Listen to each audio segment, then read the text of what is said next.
You have already made 1,000 choices today. What to think when you woke up, whether to check your phone before your feet hit the floor, what you told yourself when you looked in the mirror, whether you believed it, what you ate, what you avoided, what you said yes to, what you stayed silent about. 1,000 choices, and every single one of them was a jump. Not a metaphor, not a motivational concept, a literal selection between two versions of your life. The version where you become who you sense you could be, and the version where you stay exactly who you have always been. You have been quantum jumping your entire life. The only question is whether you have been doing it consciously or by default. Behind one of these doors is the life you already know. Behind the other is the version of you that finally stopped waiting. The door is not locked. It never was. There is a film that understood all of this more than 25 years ago. And buried inside its most famous scene is a single 4-word line. 4 words that reveal the entire mechanism. The whole secret of how a person actually becomes someone new. Most people have heard the line 100 times. Almost nobody understands what it is really doing. By the end of this, I am going to show you the exact moment it happens. But first, you have to see what you have been doing your whole life without noticing. There is an idea that has been spreading. You have probably seen it. Quantum jumping. The idea that you can shift into a different version of yourself, step into a different life, become someone new. And most people hear that and immediately split into 2 camps. The first camp goes all in. Vision boards, meditations, subliminals. Close your eyes, raise your vibration, imagine the life. Wake up transformed. The second camp rolls their eyes and keeps scrolling. But both of them are missing something. Because the people dismissing it have never watched someone they know completely transform. They have never seen an addiction end overnight.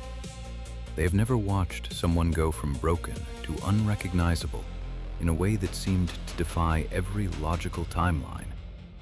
And the people selling the easy version are leaving out the most important part, the part that actually makes it work. Here is what nobody is telling you. Quantum jumping is not something that happens to you.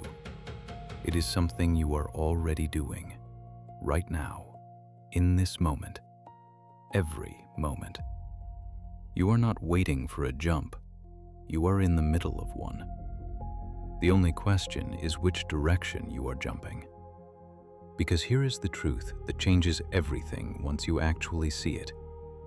Your life right now, every single part of it, is the sum of every choice you have already made.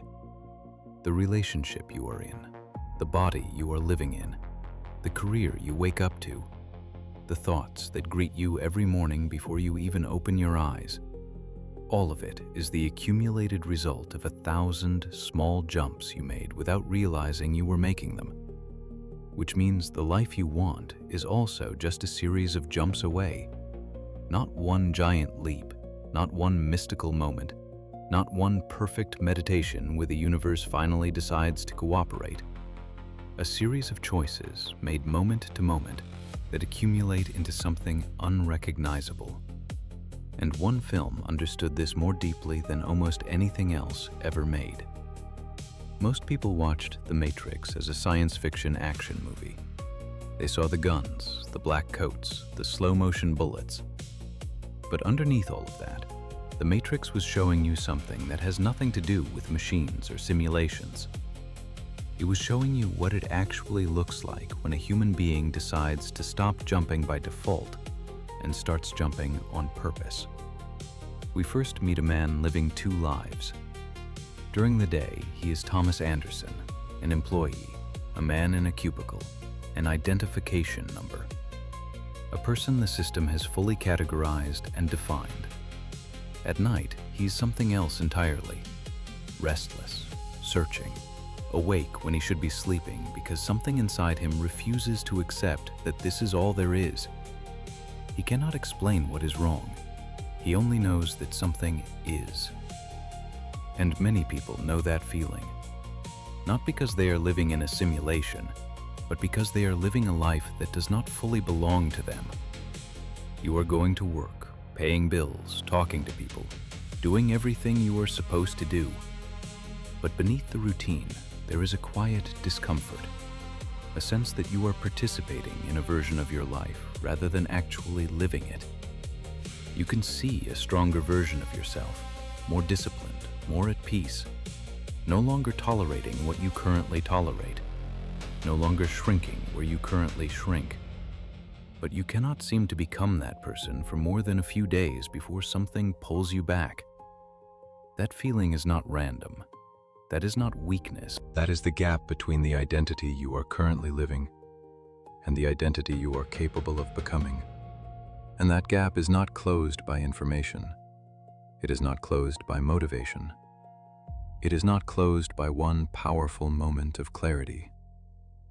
It is closed by choices, moment to moment, day after day, until the new identity has more evidence behind it than the old one. Neo eventually meets Morpheus, and Morpheus offers him a choice: the blue pill or the red pill. People remember the image, but they almost always misunderstand what is actually being offered. The blue pill is not evil. It is comfortable. It is the choice to return to sleep, to continue living the default version of your life, to keep jumping in the same direction you have always jumped without ever questioning whether that direction was chosen or inherited. The red pill is not power. It is not a shortcut. It is not a guarantee. It is simply the decision to see your life clearly and take full responsibility for what you do next. That is the first real quantum jump. Not a meditation, not a visualization. It is the moment you stop pretending that your life is happening to you and start acknowledging that your life is happening because of you. Every pattern, every repeated outcome, every relationship that ends the same way, every morning that feels identical to the one before it. These are not accidents. They are the result of choices made on autopilot.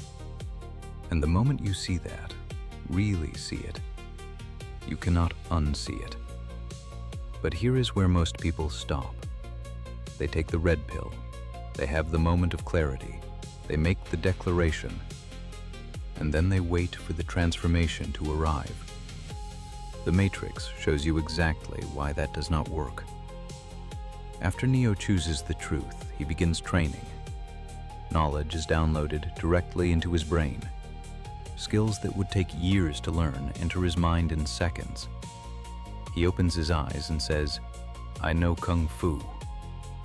That is the dream, the shortcut, the download, the one piece of information that finally makes everything click. Then Morpheus takes him to the jump program. 2 buildings, a massive gap between them. Morpheus tells him to free his mind. He runs, he jumps, and he lands effortlessly on the other side. Neo has watched him do it. Neo understands that the world around him is not real. He has the information, he has the skills. He knows the rules are not what he thought they were. Then he runs, he jumps, and he falls. Everybody falls the first time. But why? Why does he fall when he knows the truth? Because knowledge can enter the mind long before it reaches the identity. Neo understands intellectually that the old rules do not apply. But somewhere beneath that understanding, Thomas Anderson is still making the decisions. Thomas Anderson still believes in gravity, still believes in his own limitations, still believes that what he has always experienced has more authority than what he now knows. And this is the thing that breaks most people's attempts at change. Think about the last time you decided to become someone different. You made the decision, you felt it deeply, you started. And then, 2 weeks later or a month later, you were back. The same patterns, the same outcomes, the same version of yourself you swore you were finished being. Not because you were weak, not because change is impossible, but because you tried to build a new life on top of an old identity. You learned new information while still seeing yourself as someone who never follows through. You studied discipline while still telling yourself, I have always been like this. You set new standards while still believing somewhere underneath, people like me do not get to have that. You placed new behaviors on top of an old foundation. And for a while, it works. You wake up early, you exercise, you set the boundary, you stop calling the person you know you should leave alone. But eventually, the old identity feels threatened, and it begins collecting evidence against you. One missed day becomes proof you have not changed. One mistake becomes proof you were pretending. One rejection becomes proof you should never have tried. And then the old identity whispers in your own voice, see, this is who you really are. And because that voice has years of evidence behind it, you believe it. You return, not because you are weak, but because the old version of you still holds the authority to define what your failures mean. Here is what Morpheus actually says in the dojo. Not, try harder, not, push through.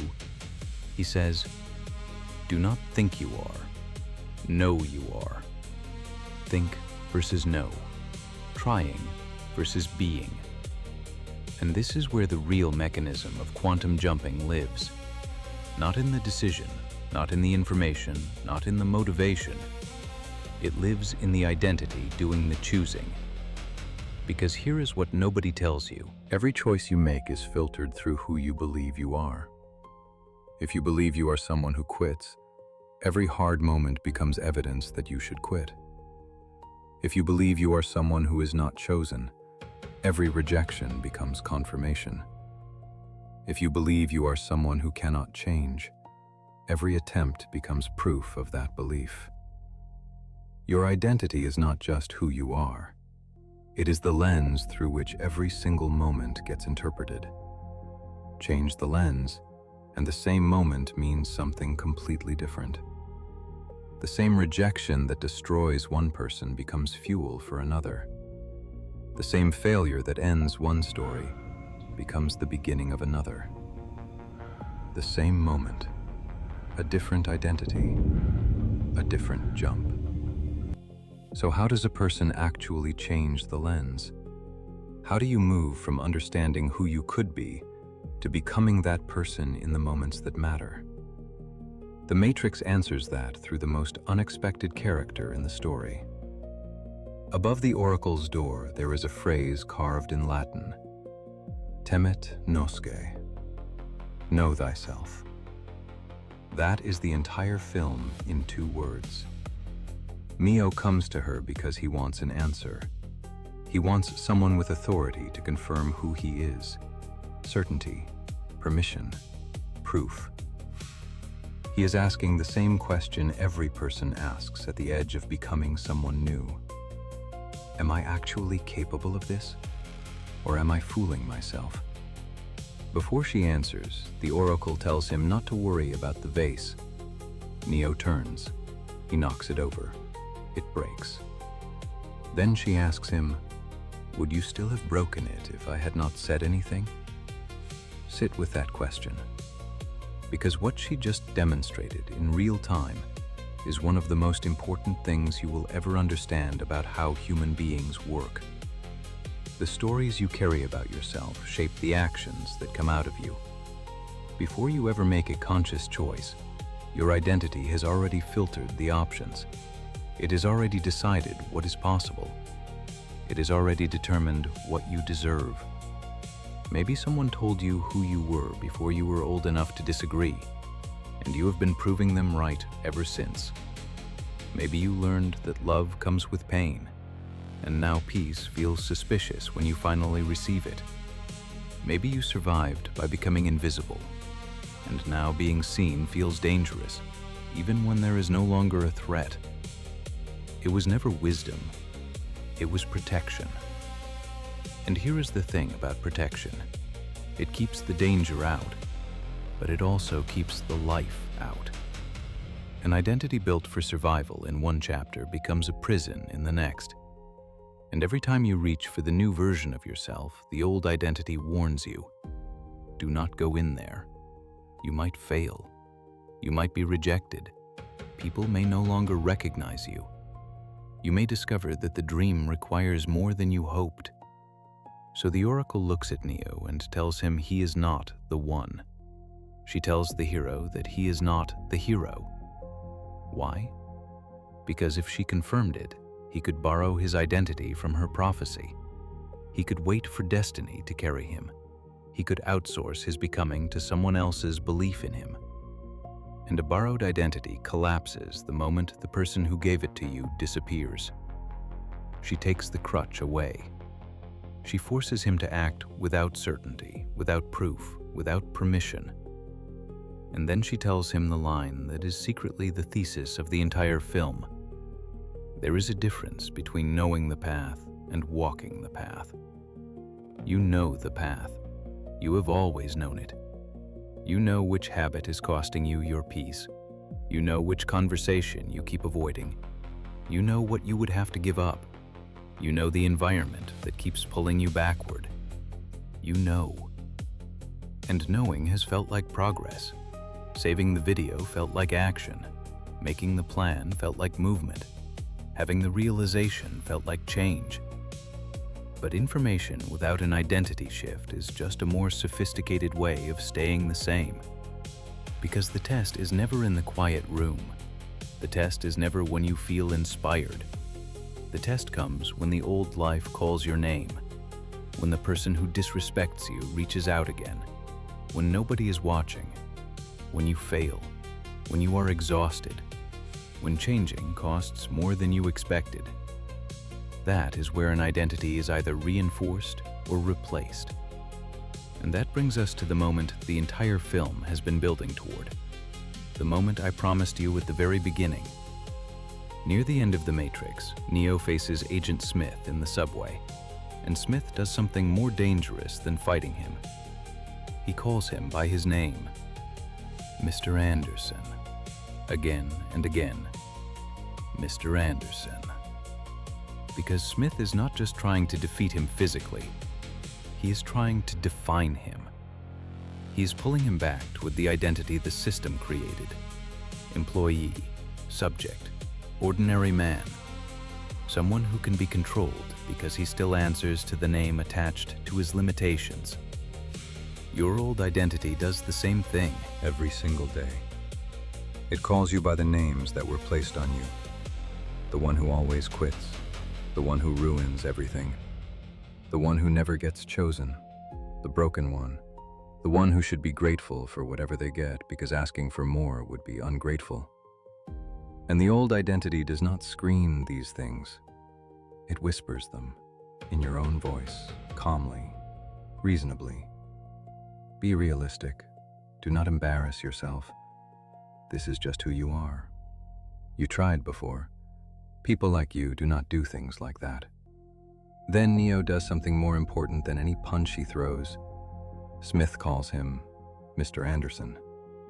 And Neo answers, "My name is Neo." There they are. The 4 words.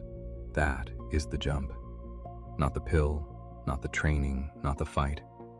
It is the moment he stops answering to the old name before there is a single piece of evidence that he is allowed to. He does not wait until he wins to call himself Neo.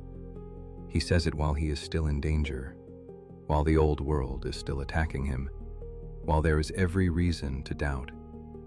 And that is the mechanism. That is the thing nobody tells you about becoming someone new. You do not wait until you feel ready. You do not wait until the results arrive. You do not wait until the fear disappears. You claim the identity first. And then you make choices from that place, moment to moment, one decision at a time.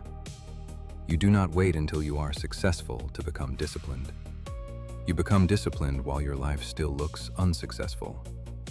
You do not wait until someone treats you well to believe you deserve respect. You act from self-respect while loneliness is still possible. You do not wait until fear disappears to become courageous. Courage is the behavior you choose while fear is still speaking. Then, at the end of the film, the agents shoot Neo. He falls. His heart stops. Thomas Anderson dies. And whether you take that literally or symbolically, the message is the same. The old identity cannot lead the new life. It has to lose its authority, not its memory, not its history, its authority. The old voice may still speak, but it no longer gets to decide. Trinity leans over him and speaks his identity into him, not as a hope, as a fact. He rises. The agents fire, and Neo stops the bullets in the air. Not by trying harder, not by fighting more, but by no longer accepting that they have power over him. The world did not change. The agents did not change. The danger did not disappear. What changed was who was standing there to meet it. And that is the truth at the center of quantum jumping. Not that the universe reorganizes itself around your vibration, but that you reorganize yourself and then meet the world differently. You notice opportunities the old version ignored. You stop tolerating what the old version accepted. You walk into rooms the old version believed were not meant for you. You leave situations that require you to remain small. You recover from failure faster because failure no longer gets to write the story. One choice becomes evidence. Evidence becomes belief. Belief becomes behavior. Behavior becomes identity. Identity becomes a life. From the outside, it looks sudden, but it was never sudden. It was 1,000 small jumps made in moments nobody saw that finally accumulated into someone unrecognizable. But here is what the film cannot show you, because the film ends at the moment of becoming, and your life is everything that comes after. The Matrix ends with Neo rising. One death, one rebirth. Then the credits roll. But your life does not have credits. Your life has a tomorrow morning, and a morning after that, and 1,000 ordinary moments between now and the person you are becoming. Moments where nobody is watching, where there is no cinematic music, where there is no prophecy confirming that you are on the right path, and you still have to choose. Here is what I need you to understand. You are not waiting for a quantum jump. You are making one right now, in this moment, every moment. The question has never been whether you are jumping. The question is whether you are jumping consciously or by default. And default is not weakness. Default is simply what happens when you hand the wheel to the old identity and let it drive. Default is reaching for your phone before your feet hit the floor. Default is the thought you think about yourself before you are even fully awake. Default is saying yes when you mean no. Default is staying in the room that is slowly making you smaller. It is the choice that requires no decision because you have made it so many times that it no longer feels like a choice. But here is the thing about being at the wheel. You do not have to overhaul your entire life today. You do not have to make one giant leap. You just have to make the next choice consciously. The next one. That is it. Because your life is not built in years, it is built in moments. And moments are made of choices. And choices are made by whoever is holding the wheel when they arrive. So the question is not, how do I quantum jump into a better life? The question is, who is making my choices right now? Is it the version of you that knows what you are capable of? Or the version of you that was formed by everything that happened before you knew you had a say? Because both of them are real. Both of them are you. But only one of them is building the life you actually want. And whichever one you feed wins. You feed it with your environment. The people who only recognize the old you, or the ones pulling you toward the new. You feed it with evidence. Every kept promise is a vote, and your nervous system is always counting. And you feed it most of all in the moments under pressure, when you are rejected, when you are exhausted, when the old life offers you comfort and the new life offers you only the unknown. That moment, that specific, ordinary moment that nobody will ever see, is your quantum jump. Not a meditation, not a visualization, a choice. A choice that will quietly determine everything. This is what accumulates. This is what will one day make the people around you say, "I barely recognize you anymore." And you will smile because you will know exactly when it started. Not with a giant leap, with a single choice, made in a moment that felt like nothing. A moment that turned out to be everything. Return to the hallway. 2 doors. You have been standing here your whole life. Every morning, every decision, every moment where you chose comfort over growth, every moment where you chose growth over comfort. Every single one of them was a jump. You were never stuck. You were always choosing. The only difference between the life you have and the life you want is the direction of the next choice. Not someday, not when you are ready, not when the fear disappears. The next one. The one you make when this video ends. The one you make when the old name calls. The one you make when nobody is watching and it would be so easy to go back. That choice, that ordinary, invisible choice, that is the jump. You are not waiting for permission. You are not waiting for a sign. You are not waiting for the universe to confirm that you are ready. You are the one at the wheel.